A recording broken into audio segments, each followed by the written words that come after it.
Welcome to PCR Creations Photoshop classes with album design. ఈ tips and ట్రిక్స్లో ఈరోజు ఈ విధంగా ఒక టెక్స్ట్ని మనకున్నటువంటి షేపుల్లో ఏ విధంగా సెట్ చేస్తాం అనేటువంటి దాని గురించి తెలుసుకుందాం. దానికోసం ఫస్ట్ ఈ లేయర్స్ని డిలీట్ చేస్తాను. ముందుగా ఒక రెక్టాంగులర్ టూల్ తీసుకొని ఒక షేప్ క్రియేట్ చేసి దాంట్లో కలర్ ఫిల్ చేస్తాం. క్లోజ్ చేద్దాం.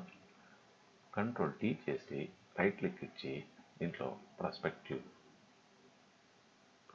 క్లిక్ చేసి మనము ఈ సెంటర్ పాయింట్ తీసుకొని ఈ విధంగా కొద్దిగా డ్రాగ్ చేస్తాం. ఓకే, ఇప్పుడు ఈ స్టైల్లో ఉన్నటువంటి దాన్ని మనం కావాలంటే ఇంకా కొంచెం పెద్దది చేద్దాం. చూడండి, దీంట్లోకి మనము టెక్స్ట్ని టైప్ చేయాలి.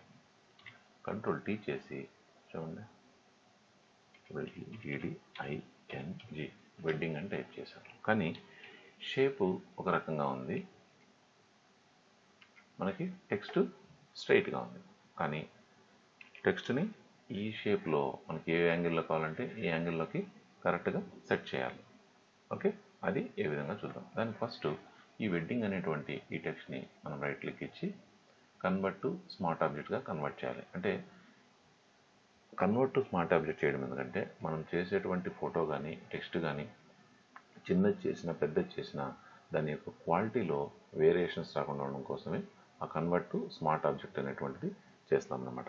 ఇప్పుడు కంట్రోల్ T చేసి రైట్ క్లిక్ ఇచ్చి ఇందులో పర్స్పెక్టివ్ అంటే ఏంటంటే మనకు ఉన్నటువంటి షేప్లో ఈ చూడండి, ఇప్పుడు మన రెక్టాంగులర్ని ఇట్లా కార్నర్స్ని మార్చాం.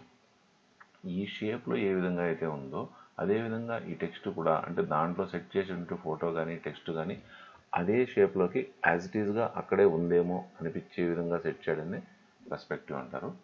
చూడండి, ఇక్కడ ఈ సెంటర్ పాయింట్ తీసుకొని మనం ఏ సైడ్ అయితే చేయాలనుకుంటామో ఆ సైడ్ తీసుకొని దీన్ని ఇక్కడికి సెంటర్కి సెట్ చేసుకొని ఇంకా చేసుకుందాం. ఎంటర్ ఇస్తాం. కంట్రోల్ T చేసి ఇప్పుడు దాన్ని తీసుకుంటాం. చూడండి,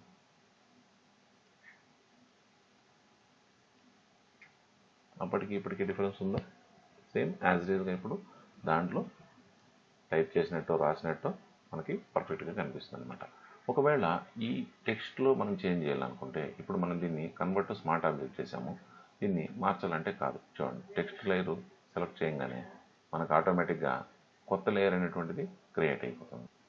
ఈ టెక్స్ట్ లేయర్లో మనం చేంజ్ చేయాలనుకున్నప్పుడు ఇక్కడ ఈ థంబ్నెయిల్ పైన క్లిక్ చేస్తే వేరే చోట ఇంకొక ఫైల్గా ఇది ఓపెన్ అవుతుంది. ఇక్కడ ఇప్పుడు టెక్స్ట్ అనేటువంటిది వర్క్ చేస్తుంది.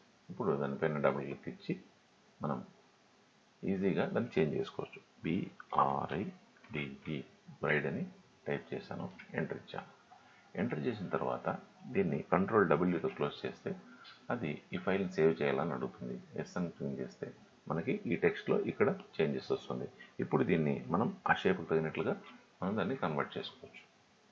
కంట్రోల్ T చేసి ట్రాన్స్ఫార్మ్ చేసి చూడండి, సెట్ అయిందా? ఓకే, ఈ విధంగా మనం ఆ షేప్కి తగినట్లుగా పర్స్పెక్టివ్గా టెక్స్ట్ని యాడ్ చేయొచ్చు. సో ఈ టిప్స్ అండ్ ట్రిక్స్లో మీకు నచ్చినట్లయితే లైక్ చేయండి, షేర్ చేయండి, సబ్స్క్రైబ్ చేయండి. Thank you very much.